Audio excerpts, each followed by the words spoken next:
So that becomes part of it is people don't understand, like, I got up arm and down arm.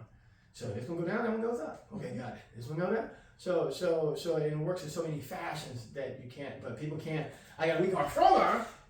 They can imagine that, but they can't imagine up and down. Yeah. I got it, yeah. No, one goes this way, one likes to go this way. And if the true point of everything, which I'm learning through multiple sources and myself, is things got to go down, then it makes sense to label the limbs as up down. Yeah. So one has a natural tendencies, one kind of wants to fight it. Yeah. So how do we get it? And it also gives you the pair because okay, you like to go down. How am I get back up? You gonna help me up. You would be amazed how many boys in this weightlifting class. And I'm just like, okay, go down on your left day, go up on your right. And then boom, they're like, what? Like that's it. Like that's all you need to do. Just like again, just let one leg do one job, and they're both in their mind they think it's more like one at a time. Yeah. They're both moving, but one is the impetus, and then the other side is the other, and they're just like.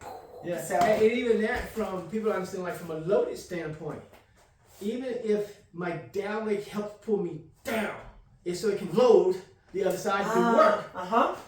So that becomes a part of it too. It's like this one's getting out of the way, so this one can actually feel the load, so it can do the work.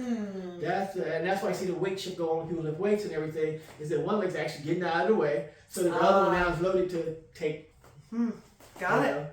So you get into all those, but once again, you start looking at how's these two things gonna work? Because like I said, that's what I said. Find a pair. And it's wild because even in that like.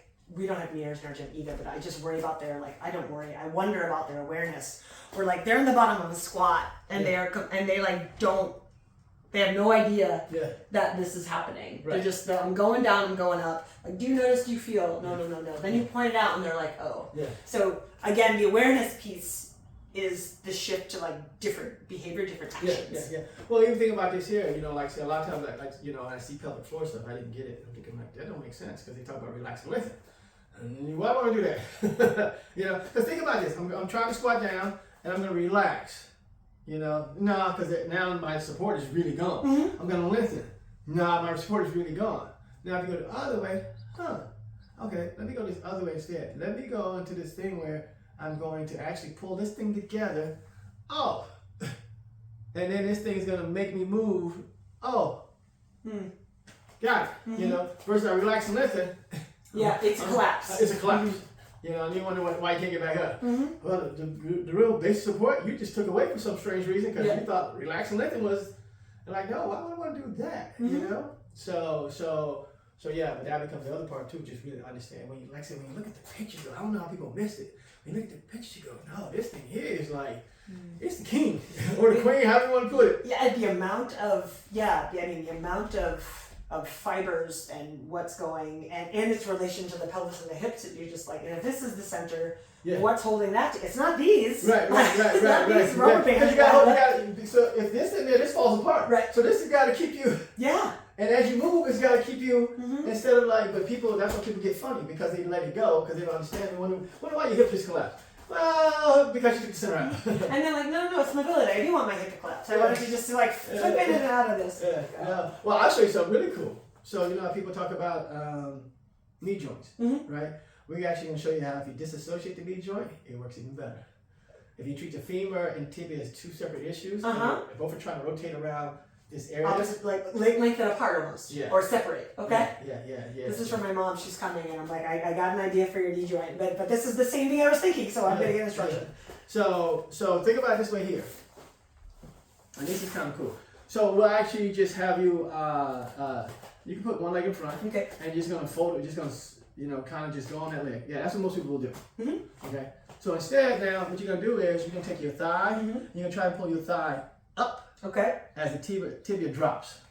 That's what you're trying to do at the knee joint to disassociate it, not. And notice my angle. I go right down instead of whoop. Yeah, and so that's what you want to pull it apart to make it flex better, then jam it together and try to have them.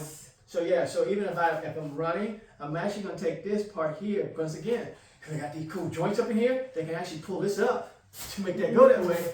And I'm still I got this cool joint here that's going to say, oh, let's go ahead and just pull this up anyways. So now it's trying to pull this Mhm. up. As this goes here, we're home free again. You know. Nice. But if you do this flat-footed stuff, you've taken. That's what people Yeah. don't get. I want to stand flat-footed. I want to pronate. I want to collapse my arches. You've taken out Yeah. any responsibility you may have for you Mhm. moving. You're just taking it out. And you are at this point, all these things that you've figured out and can translate, and people can be like, yeah, you are able to do this during the process of running. Oh yeah, we can think so fast.